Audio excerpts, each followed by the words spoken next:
નમસ્કાર મિત્રો, ફરી એકવાર સફળ પેશન્ટ અને બહુ સરસ રિઝલ્ટ સાથે દવા પછી અહીંયા ફોલોઅપ કેસમાં અમદાવાદ ક્લિનિક પર આવ્યા છે. એમને આપણે આજથી લગભગ 10 મહિના પહેલા વાપી કેમ્પમાં આવ્યા હતા. વાપી કેમ્પમાં પેશન્ટ જ્યારે આવ્યા ત્યારે સાંભળવામાં ખૂબ જ તકલીફ હતી. સાથે સાથે નાનપણથી કાનમાંથી કન્ટિન્યુઅસ રસી, પસ અને મવાદ આવતો હતો અને એની સાથે સાથે કાનમાં અલગ અલગ જાતના અવાજો એટલે કે તમરા અને ટિન્ટસ પણ હતા.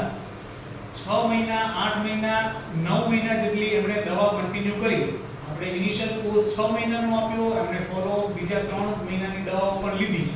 હવે પેશન્ટ્સને આ 9 થી 10 મહિનાની ટ્રીટમેન્ટ અને સારવાર પછી કેવો ફાયદો છે કેવો નહીં એ એમના જ મોઢેથી સાંભળીએ. પેશન્ટ પહેલા ઘણા બધા ડોક્ટરો પાસે જઈ આવ્યું હતું. બધા જ ડોક્ટરોએ ઓપરેશનની સલાહ આપી હતી. કોઈ ડોક્ટરે ગેરંટી લીધી નથી કે સંભળાશે, રસી બંધ થશે કે પડદામાં કાણું બુરાશે.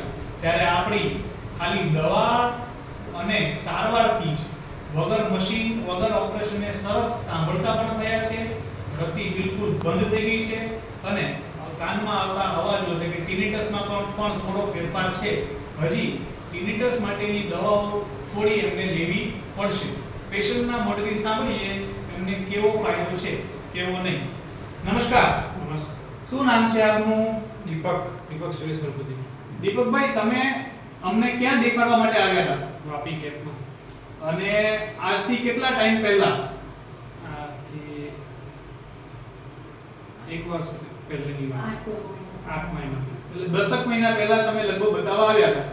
10 મહિનાની સારવાર પછી ફક્ત દવાથી ને સારવાર પછી હવે તમને કેવો ફાયદો છે કેવો નહીં, કેટલો ફાયદો છે એ તમે તમારે જાતે મને જણાવો. ડોક્ટર સાહેબની દવાથી મને 50% સારું છે અને સંભાળવામાં બી મને કોઈ તકલીફ નથી. સારો ટ્રીટમેન્ટ છે. કાનમાં આવતી રસીમાં કેવું છે? ઘણો ફરક પડ્યો. કાનનો રસી બી બંધ થઈ ગઈ અને કાનમાં જે પીડી ઉડી તેવી મટી ગઈ. અને જે અવાજો આવે છે એમાં થોડો ફાયદો છે પણ હજી આવે છે, બરાબર? હવે 3-4 મહિનાની દવા લેશો તો એમાં પણ ફાયદો થશે.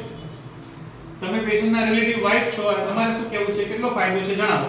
અમે 9 મહિના પહેલા આવ્યા હતા ત્યારે ઘણું અમને સંભળવામાં પ્રોબ્લેમ હતી.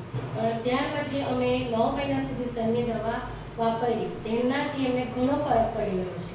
50% એમને ફરક પડી ગયો છે, જેનાથી અમે પાછા દવા લેવા માટે અહીંયા આવીએ છીએ અમદાવાદ.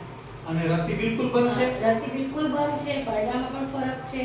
અને પહેલા અમને ખૂબ મોટેથી બોલવા પડતું હતું.